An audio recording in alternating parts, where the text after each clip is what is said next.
దేవునికి స్తోత్రములు. లైవ్లో యూట్యూబ్లో వీక్షిస్తున్న సహోదరులకు క్రీస్తునామంలో వందనములు.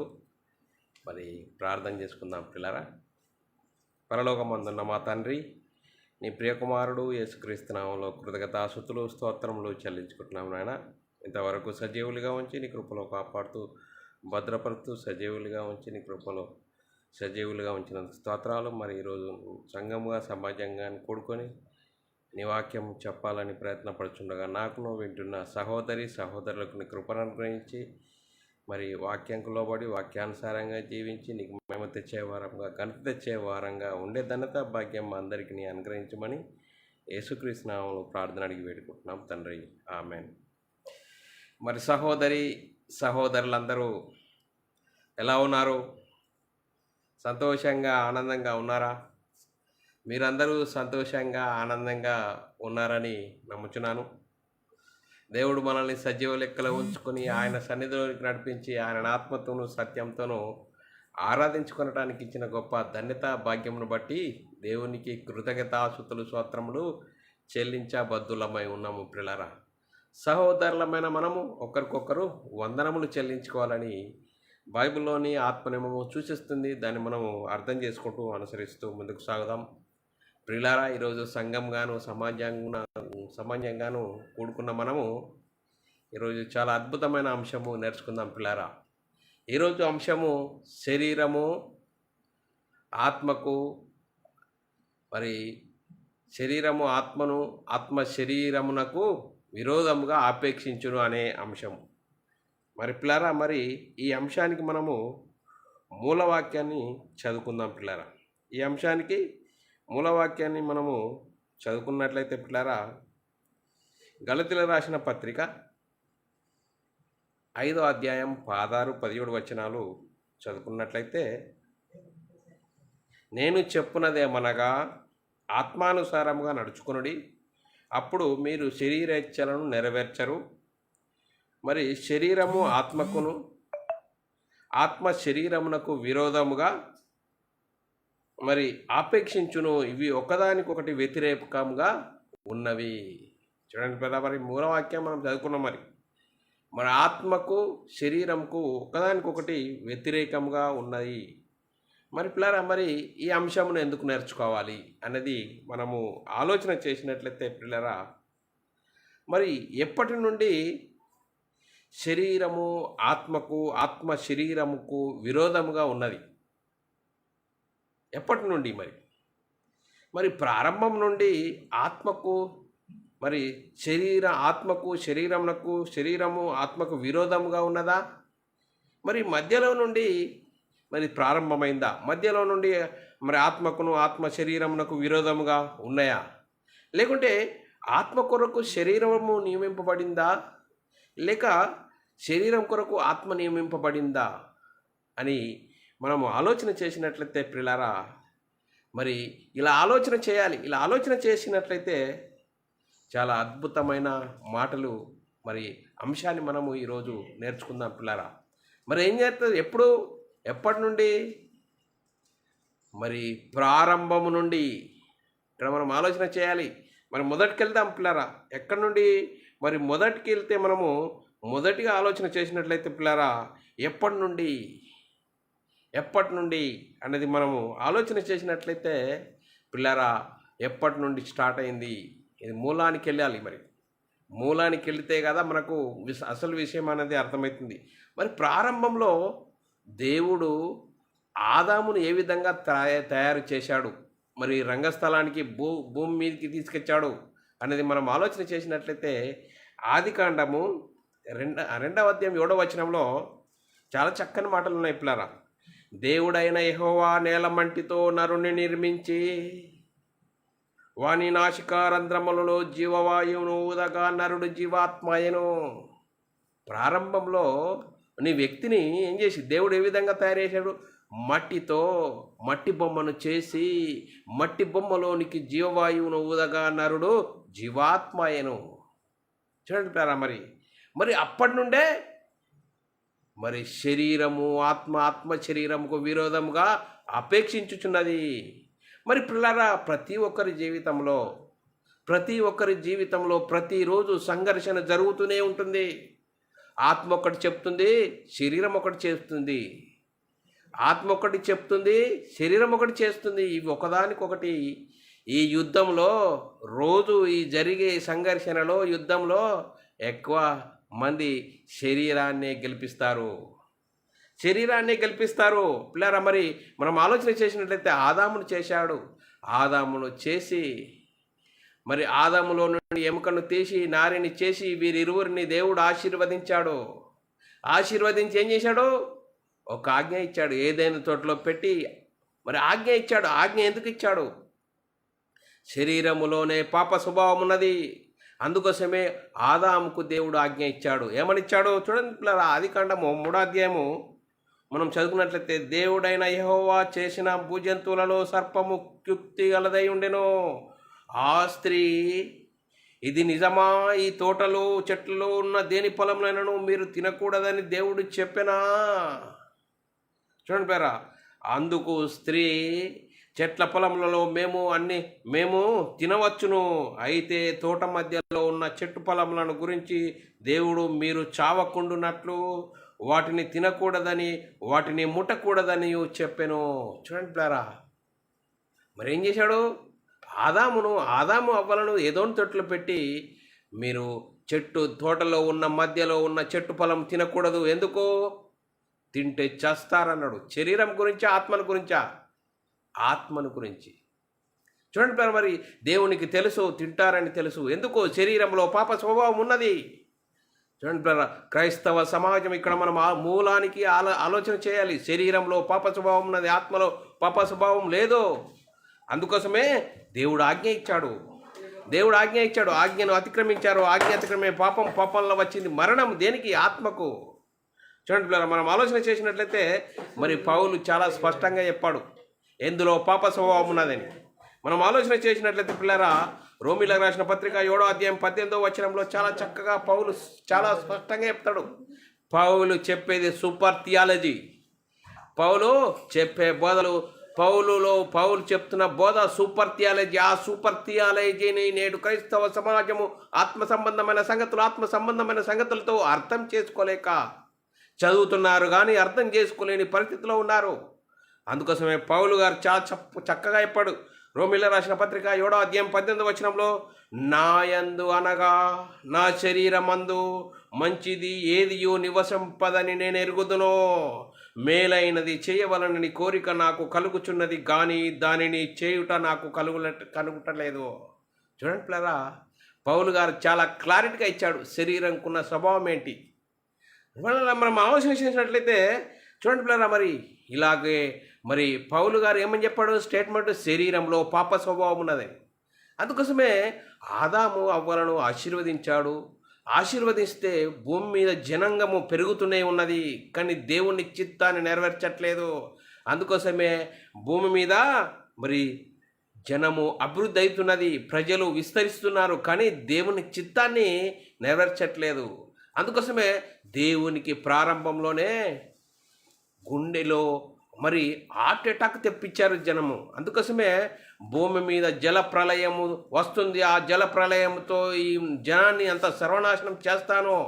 నోహావు ఒక్కడే దేవుని దృష్టిలో నీతిమంతుడుగా కనపడుతున్నాడు. అందుకోసమే నోహావు దేవుని దృష్టిలో నీతిమంతుడుగా కనబడుతున్నాడు. కాబట్టి దేవుడు నోహావును పిలిచి, మరి నోహావు ఓడ సిద్ధం చేయి, ఈ జనంతో నేను నా హృదయము చేసి వీళ్ళని ఎందుకు చేశాను అని నేను బాధపడుతున్నాను. లేఖనం చదువుకుందాం పిల్లరా, ఆదికాండము 6వ అధ్యాయము 5, 6, 7 వచనాల్లో, నరుల చెడుతనము భూమి మీద గొప్పదనియు, వారి హృదయం యొక్క తలంపుల ఊహ అంతయు ఎల్లప్పుడూ కేవలం చెడ్డదని యెహోవా చూసి తాను భూమి మీద నరులను చేసినందుకు యెహోవా సంతాపము నొంది తన హృదయంలో నొచ్చుకొనెను. చూడండి పిల్లరా, ప్రారంభంలోనే మరి దేవునికి హృదయంలో నొప్పి వచ్చే విధంగా ప్రజలు విస్తరించారు, కానీ దేవుని చిత్తాన్ని నెరవేర్చలేరు. శరీరానుసారంగా దేవుని ఇష్టాన్ని నెరవేర్చక శరీరానుసారంగా మరి జీవించారు. అందుకోసమే దేవుడు ఒక డిసిషన్ తీసుకున్నాడు. మరి అందుకోసమే దేవుడు డిసిషన్ తీసుకొని జల ప్రళయంతో తుడిచేస్తాను, నోహోవు ఓడ సిద్ధం చేయి. అందుకోసమే అయితే నోహోవు యెహోవా దృష్టికి కృప నొందినవాడై కృప పొంది ఉన్నవాడైనో. అందుకోసమే జల ప్రళయంతో మరి తుడిచేశాడు పిల్లారా, జల ప్రళయంతో తుడిచేశాడు. నోహోవు కుటుంబం తప్ప ఎవరు మరి ఓడలోనికి రాలేదు. మరి నోహోవును ఎద్దేవి చేశారు. ఏంటి ఇక్కడికి నీళ్లు రావడం ఏంటి, నువ్వు ఓడ చేయడం ఏంటి అని ఎద్దేవి చేశారు. చూడండి బ్రదరా, నోహోవు కుటుంబము మాత్రమే 8 మంది మాత్రమే జల ప్రళయం నుంచి మరి మరి దేవుడు వారిని కాపాడాడు. వారు ఓడలోనికి వచ్చారు. చూడండి బ్రదరా, వారి ద్వారా భూమి మీద విస్తరిస్తున్నది జనము. మళ్ళీ జనము విస్తరిస్తున్నది, కానీ మరి దేవుని చిత్తాన్ని నెరవేర్చడం లేదు. అందుకోసమే దేవుడు అబ్రాహామును పిలిచాడు. అబ్రాహాము పిలగానే దేవుని పిలుపుకు లోపడి అబ్రాహాము వచ్చాడు పిల్లారా. మరి ఎలా వచ్చాడు అనేది మనం చూసుకున్నట్లయితే అబ్రాహామును పిలిచినప్పుడు అబ్రాహాము దేవుని మాటకు లోబడి వచ్చేశాడు. అందుకోసమే దేవుడు అబ్రాహాముకు వాగ్దానం ఇచ్చాడు. ఆ వాగ్దాన సంతానం ఎవరంటే యేసుక్రీస్తు. చూడండి పిల్లలు, లేఖనం చదువుకుందాం పిల్లారా. అబ్రాహామును దేవుడు ఎలా పిలిచాడు, దేవుడు ఎలా మరి అబ్రాహాము దేవుని మాటకు ఎలా లోపడ్డాడు. ఆదికాండము 12వ అధ్యాయము 1, 2, 3 వచనాలు చదువుకున్నట్లయితే, యెహోవా నీవు లేచి నీ దేశమును నీ బంధువుల యొద్ద నుండి నీ తండ్రి ఇంటి యొద్ద నుండి బయలుదేరి నేను నీకు చూపించు దేశమునకు వెళ్ళుము. నేను గొప్ప జనముగా చేసి నిన్ను ఆశీర్వదించెదను, నీ నామము గొప్ప చేయుదును, నీవు ఆశీర్వాదముగా నుందువు. నిన్ను ఆశీర్వదించి వారిని ఆశీర్వదించను, నిన్ను దూషించి వారిని శపించను. భూమి యొక్క సమస్త వంశములు నీయందు ఆశీర్వదింపబడునని అబ్రాహాముతో అనగా. చూడండి పిల్లరా, అబ్రాహామునకు దేవుడు వాగ్దానం చేశాడు. ఆ వాగ్దాన సంతానము ఎవరు అంటే యేసుక్రీస్తు అని లేఖనం చెప్తుంది పిల్లరా.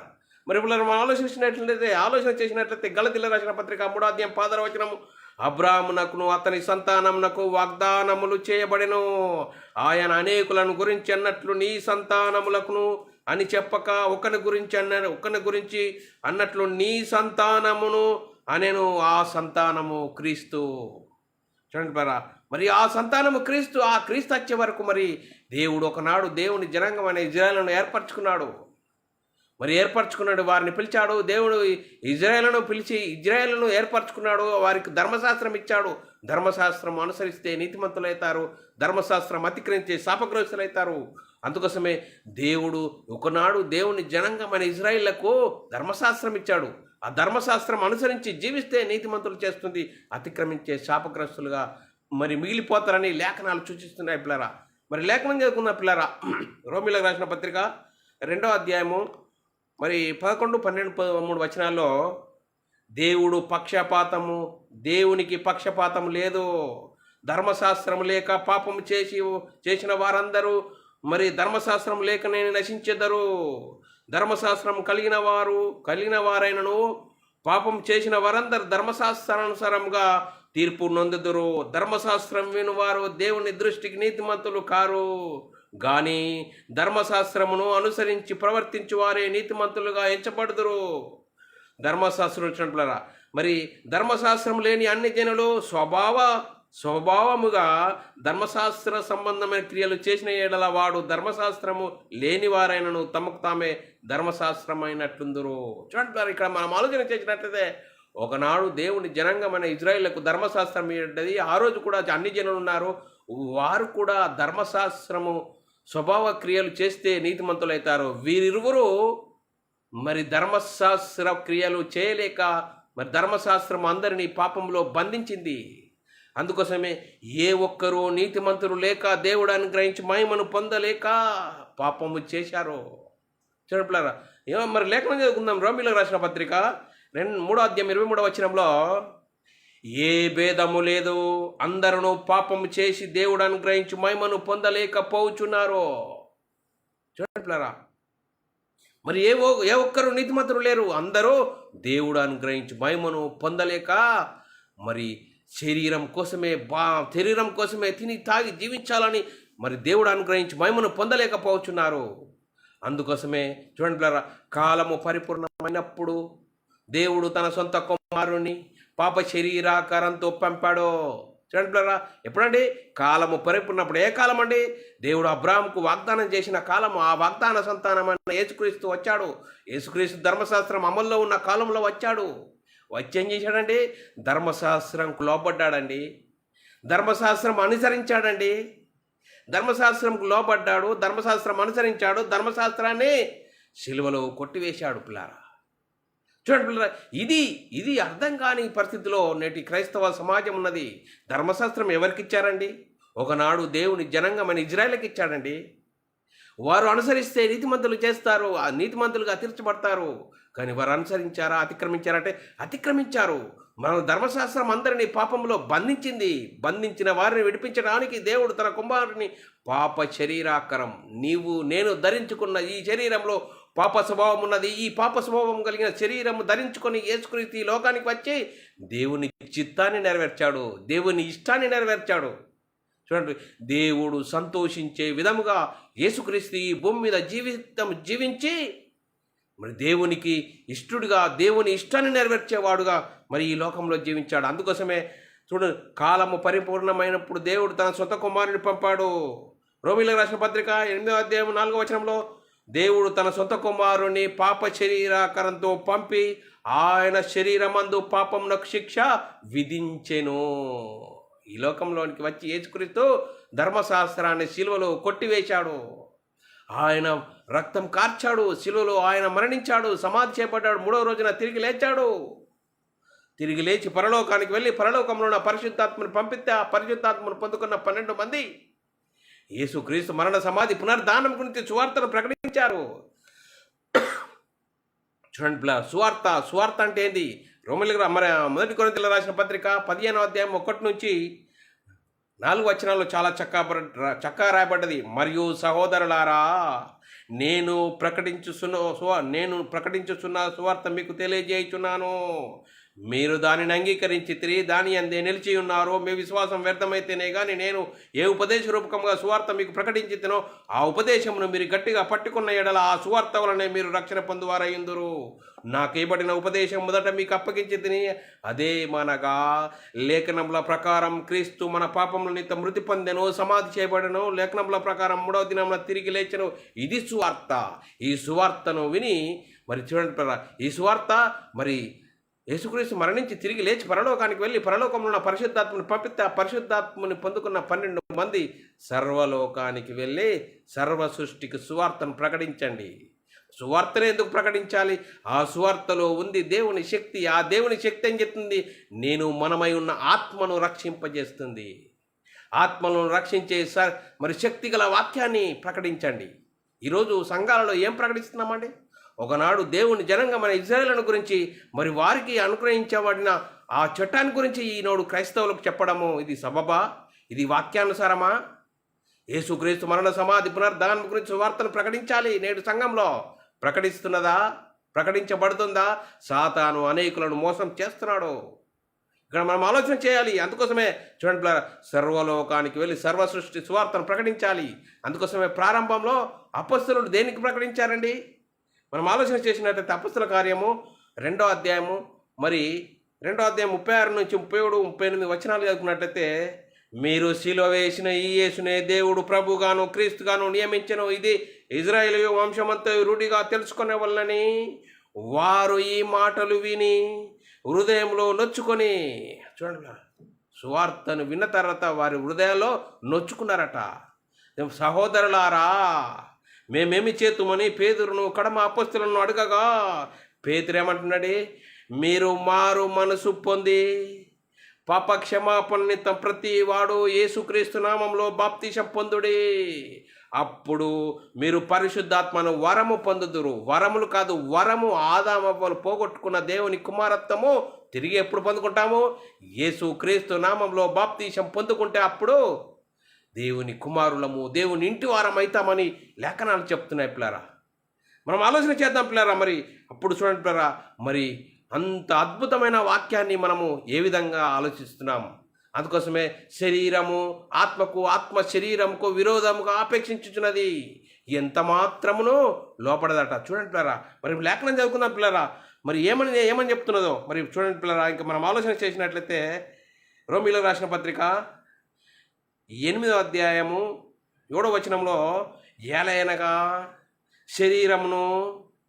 శరీరానుసారమైన మనసు దేవునికి విరోధమై ఉన్నది, అది దేవుని ధర్మశాస్త్రమునకును లోబడదు, ఎంత మాత్రమును లోబడనేరదు అంటారా. ఎంత మాత్రమును లోబడనేరదట. అందుకోసమే ఏ విధంగా జీవించాలి మరి రోమీయులకు రాసిన పత్రిక 8వ అధ్యాయం 13వ వచనం, మీరు శరీరానుసారంగా ప్రవర్తించిన ఎడల సావవలసిన వారై ఉందురు, కానీ ఆత్మ చేత శరీర క్రియలను చంపిన ఎడల జీవించెదరు. ఇప్పుడు మరి క్రీస్తు మహిమలో పొందుకున్న, మరి యేసుక్రీస్తు నామములో బాప్తీసం పొందుకున్న మనము, క్రీస్తును ధరించుకున్న మనము, సంఘంలో చేర్చబడిన మనము, మరి బాప్తీసం తీసుకున్నాను సంఘంలో చేర్చబడ్డానని కాదు, ఆత్మచేత శరీర క్రియలను చంపాలి. మరి ఆత్మచేత శరీర క్రియలను చంపాలంటే ఏం చేయాలి? రోజు ఏం చేయాలి? మరి నువ్వు సంఘంతో అంటుకట్టబడాలి. అపస్తుల బోధ యందును సావాసమందును రొట్టె విరుచుట ఎడతేక ఉండాలి. వాక్యం హృదయంతో నిండాలి. మరి ఏమాత్రం నువ్వు ఇక్కడ తేడా జరిగితే శరీరానికి నువ్వు ఎప్పుడు సపోర్ట్ చేస్తావో శరీరం ఏం చేస్తుంది? నేను పాపంలో ముంచేస్తుంది, దేవునికి దూరం చేస్తుంది. చూడండి, దేవునికి దూరం చేసే ప్రమాదం ఉన్నది. అందుకోసమే అపోస్తలుడైన పౌలు గారు చాలా చక్కగా చెప్తున్నారు. అపోస్తలుడైన పౌలు గారు చాలా శరీరం గురించి, నా యందు అనగా నా శరీరమందు మంచిది ఏది లేదని నేను తెలుసుకున్నాను, అందుకోసమే శరీరాన్ని నలుగొట్టుకొని దాన్ని లోపరుచుకుంటున్నాను అంటున్నాడు పౌలు గారు. చూడండి పేరా, మరి మనం ఆలోచన చేద్దాం. ఇంక అపోస్తలుడైన పౌలు గారు క్రీస్తు విషయంలో ఏ విధంగా జీవించాడు, ఏ విధమైన మార్పున్నది, ఏ విధంగా ఆత్మ సంబంధమైన సంగతులతో మరి జీవించి కొత్త నిబంధనలో సుమారు 14 పత్రికలు రాసిన ఆ పత్రికలు మనకు అర్థమైతే అద్భుతం మన జీవితం. చూడండి, మనం ఆలోచన చేసుకుందాం. పౌలు ఏ విధంగా బ్రతికాడు. బ్రతుకుడ క్రీస్తే, చావైతే లాభము. చూడండి, మరి ఫిలిప్పీయులకు రాసిన పత్రిక 3వ అధ్యాయం 7, 8, 9 వచనాల్లో చదువుకున్నట్లయితే, అయినను ఏవేవి నాకు లాభకరములై ఉండెనో వాటిని నేను క్రీస్తు నిమిత్తం నష్టముగా ఎంచుకొంచున్నాను. నిశ్చయముగా నా ప్రభు అయిన యేసుక్రీస్తుని గురించి అతి శ్రేష్టమైన జ్ఞానం నిమిత్తము సమస్తము నష్టముగా ఎంచుకున్నాను. ఏ విధము చేతనైనను మృతులలో నుండి నాకు పునరుద్ధానం కలగవలని ఆయన మరణ విషయంలో సమాన అనుభవము గలవాడనని ఆయన పునరుద్ధానము బలము ఎరుగు నిమిత్తము.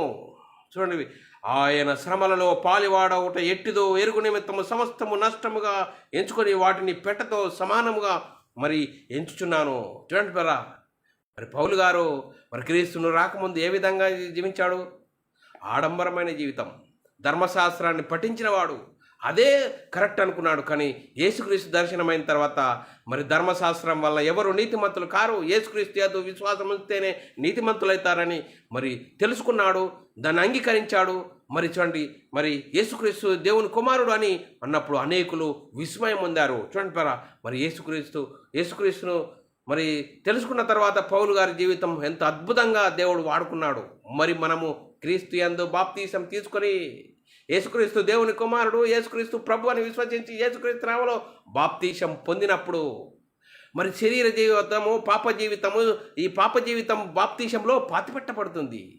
నూతన జీవితము, ఆత్మ సంబంధమైన జీవితం ఎప్పుడు ప్రారంభమవుతుందండి? యేసుక్రీస్తులోనికి బాప్తీసం పొందిన వారు మరి నూతన సృష్టి, క్రీస్తునందున్న ఎడల నూతన సృష్టి, పాతవి గతించిన ఇదిగో కొత్త వాయను ఎప్పుడైతుంది అండి? బాప్తీసంలో. అందుకోసమే అప్పుడు మనం బాప్తీసం తీసుకున్నాను, నేను సంఘముకు వెళ్ళి రావచ్చు, పోవచ్చు, నేను పరలోకం వెళ్తాను అనుకుంటున్నావా? అది కాదు. ఎప్పుడైతే నువ్వు శరీరానికి లోపడతావో శరీరం నిన్ను పాపంలో ముంచేస్తుంది.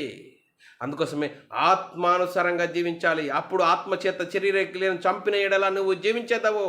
శరీరానుసారమైన మనసు మరణము, ఆత్మానుసారమైన మనసు జీవము, సమాధానమై ఉన్నదని లేఖనం చెప్తుందే.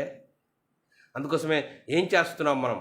క్రైస్తవులము అనుకుంటున్నాము, కానీ నీ జీవితం ఎలా ఉన్నది? శరీరానుసారమైన జీవితమా? శరీరానుసారమైన జీవితం జీవిస్తే మరణము, ఆత్మానుసారమైన జీవితం జీవిస్తే నీతియు సమాధానము కలుగుతుందని లేఖనం చెప్తుంది. అందుకోసమే చూడండి పిల్లరా, మరి రక్షణ తీసుకున్నాను, రక్షణ పొందుకున్నాను, అయిపోయి నాకు పరలోకం కన్ఫర్మ్ అనుకుంటున్నావా? అలాంటి పౌలు గారు ఏమంటున్నాడో చూద్దాం పిల్లరా. భయముతోనూ వణుకుతోనూ మీ సొంత రక్షణను కొనసాగించుకోండి. సాతాను ఎవరిని మింగుతున్నా వాడిని వెతుకుతూ తిరుగుతున్నాడు. చూడండి, సాతాను ఏం చేస్తాడు? శరీరాశ, నేత్రాశ, జీవపు డమ్మను చూపెడతాడు వాడు. వాడి వలయంలో మనం పడతామా? నేను క్రైస్తవుని, ఆదివారం వెళ్తున్నాను, లేకుంటే మరి ప్రతిరోజు నేను మరి ప్రార్థన చేసుకుంటున్నాను అనుకుంటున్నావా? నీ ఆత్మీయ జీవితం ఎలా ఉన్నది? దేవుడు హృదయాలను పరిశీలించుతున్నాడో. అందుకోసమే ఆత్మానుసారంగా జీవిస్తున్నావా, శరీరానుసారంగా జీవిస్తున్నావా?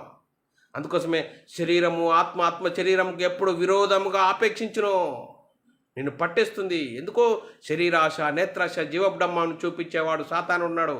చూడండి, సాతాను ఏం చేస్తాడు? ఇవన్నీ ఆశల వలయంలో నిన్ను చిక్కించి నిన్ను నరకానికి తీసుకెళ్ళడానికి వాడు సిద్ధంగా ఉన్నాడు. అందుకోసమే బైబిల్లోని ఆత్మ సంబంధమైన సంగతులతో మనం పరిశీలన చేయాలి. హృదయం వాక్యంతో నింపబడాలి. అప్పుడే హృదయం నిండిన కొద్ది నోరు మాట్లాడుతుంది. హృదయం వాక్యం ఆత్మ సంబంధమైన సంగతులతో మరి సరిచూసుకోవాలి. అందుకోసమే మనం పొందుకున్న రక్షణ పోతుందా అంటే పోతుందట. చూడండి, రేఖలని చెప్తుంది ఫిలిప్పీయులకు రాసిన పత్రిక 2వ అధ్యాయము 12వ వచనంలో, కాగా నా ప్రియులారా, మీరు ఎల్లప్పుడూ విధేయులు ఉన్న ప్రకారము నా ఎదుట ఉన్నప్పుడు మాత్రమే గాక, నా ముంగటున్నారు, ఇప్పుడు నా ముంగటుండి నన్ను చూసి భయపడకండి అంటున్నాడు. ఉన్నప్పుడు కాక, ఉన్న ప్రకారం కాక, నా ఎదుట ఉన్నప్పుడు మాత్రం కాక, మరీ ఎక్కువగా నేను మీతో లేని ఈ కాలమందు భయముతోనూ వణుకుతోనూ మీ సొంత రక్షణను కొనసాగించుకోండి. చూడండి, సొంత రక్షణను భయముతో వణుకుతో కొనసాగించుకోవడమే కాదు, మీ శరీరాన్ని మీరు లోపరచుకోండి.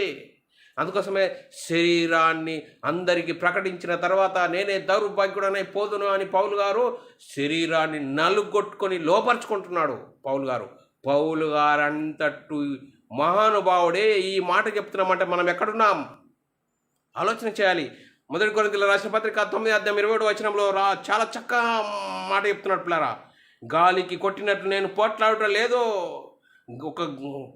లేదు కానీ ఒకవేళ ఇతరులకు ప్రకటించిన తర్వాత నేనే భ్రష్టుడనై పోదునేమోనో నా శరీరాన్ని నలుగొట్టుకొని దానిని లోపరుచుకుంటున్నాను. చూడండి పిల్లరా, లోపరుచుకుంటున్నాడు. పౌలు గారు అంతటోడే శరీరం కూర్చుకోవాలి, లేవాలి. ఆత్మ చెప్పినట్లు ఆత్మ చేత శరీర క్రియలను చంపాలి. అలాంటి జీవితమే క్రైస్తవ జీవితం. చూడండి పిల్లలు, క్రీస్తును ధరించుకున్న నేను ఆ పౌలు గారు ఏమంటాడు? నేను క్రీస్తును పోలి నడుచుకున్న ప్రకారం మీరు నన్ను పోలి నడుచుకోండి. మీ సొంత రక్షణను భయంతో వణుకుతో కాపాడుకోండి. అందుకోసమే ఆత్మ శరీరముకు ఎప్పుడు విరోధంగా ఆపేక్షించును, ఎంత మాత్రమును లోపడదట. చూడండి, ఎంత భయంకరమైంది. నేను మనమై ధరించుకున్న ఈ శరీరంలో పాప స్వభావం ఉన్నది. ఎప్పుడు శరీరం ఆత్మను డామినేట్ చేస్తుందో అది నీకు తెలియకుండానే చేస్తుంది. అందుకోసమే భయముతోనూ వణుకుతోనూ మన సొంత రక్షణను కాపాడుకోవాలి. అందుకోసమే మనం ఎలాంటి జీవితం జీవిస్తున్నాం? సహోదరులారా, సహోదరా, మరి ఆలోచన చేయి. ఈ వాక్యం వింటున్న సహోదరుడా ఆలోచన చేయి. శరీరము ఆత్మకు విరోధముగా ఆపేక్షించునట పౌలు గారు చెప్తున్నాడండి. సూపర్ థియాలజీ తెలిసిన పౌలు గారు చెప్తున్నాడండి. మనం ఎలాంటి జీవితం జీవిస్తున్నాం? మనల్ని మనమే ఆలోచన చేయాలి పిల్లరా. మరి మనం ఆలోచన చేస్తున్నామా? ఎలాంటి జీవితం జీవిస్తున్నాం? మనల్ని మనం ఆలోచన చేసుకోవాలి. ఆలోచన చేసుకొని ఇకనైనా అయ్యో, నేను ఇంతవరకు నన్ను నేను మోసపుచ్చుకున్నానేమో. అందుకోసమే మనల్ని మనం దేవుని సన్నిధిలో చేరి, తండ్రి, ఇంతవరకు నేను శరీరానుసారంగా జీవించాను, దయతో క్షమించండి అని ప్రార్థనలో దేవునికి మొరపెడుతూ ఇకనైనా బైబిల్లోని ఆత్మ సంబంధమైన సంగతులతో సరిచూచుకుంటూ మన ఆత్మీయ ప్రయాణమును చక్కదిద్దుకుందాం. మరి వాక్యం ఆత్మ సంబంధమైన సంగతులతో సరిచూసుకోవాలి.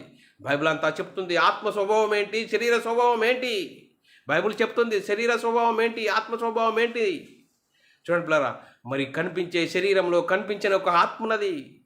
ఆత్మానుసారంగా జీవించాలి. ఎప్పుడైతే నువ్వు ఆత్మానుసారంగా జీవించవో శరీరము ఆత్మను డామినేట్ చేసి నిన్ను ఒక భ్రమలో నడిపిస్తుంది. శరీర భ్రమ.